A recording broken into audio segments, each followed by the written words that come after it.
Samantala, mas pinalakas pa ng Regional Development Council 11 ang pagbibigay impormasyon sa publiko ukol sa mga programa nito. Ito ay sa pamamagitan ng pagsasagawa ng press briefing kung saan maring malaman ng publiko ang estado ng isang proyekto. Si Karina Cayon ng PIA Davao para sa detalye.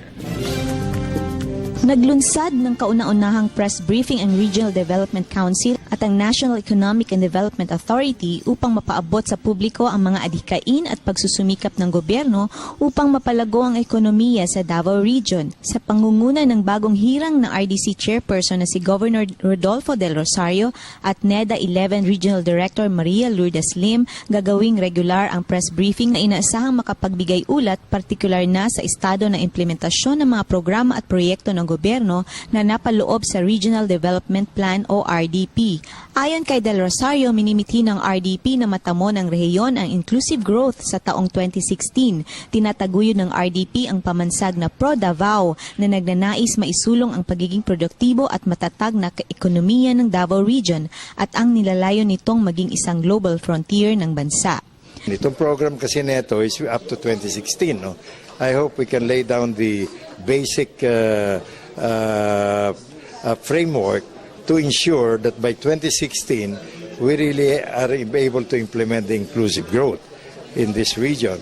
By doing so, then obviously we will improve resulting to the improvement of our human capital, improvement of our productivity in agriculture, and of course we have to be resilient, create resiliency among our communities. Sa nakaraang taon, tinamasa ng Davao Region ang paglago ng ekonomiya ng halos 7% base sa Gross Regional Domestic Product nito, sa kabila ng dinanas na unos dulot ng Bagyong Pablo na nakaapekto ng malaki sa ekonomiya nito lalong-lalo na sa sektor ng agrikultura.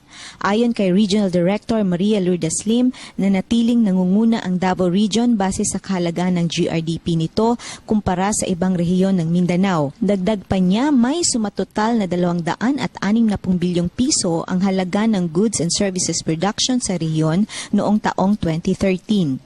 Sa susunod na mga press briefing ng RDC, inaasahang magbibigay ulat ng kani-kanilang mga programa at proyekto ang mga regional directors ng iba't ibang ahensya ng gobyerno. Ito ay sa pakikipag-ugnayan pa rin sa tanggapan ng Philippine Information Agency.